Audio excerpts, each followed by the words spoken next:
একদিন মাকে জিজ্ঞাসা করেছিলাম, মা, আমার স্বাধীনতা কোথায়? উত্তরে মা বলেছিলেন, এখন কিসের স্বাধীনতা? বিয়ের পর স্বামীকে নিয়ে যা ইচ্ছে তাই করবি, নিজের স্বাধীনতা খুঁজে নিবি।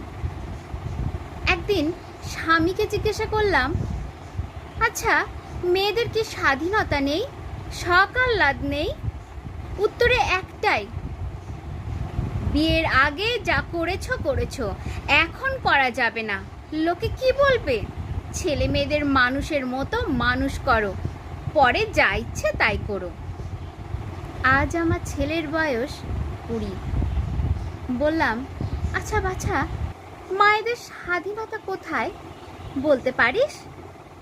ছেলে আমার মস্ত বড় গম্ভীর মুখ করে উত্তর দিল হেসে, বলল,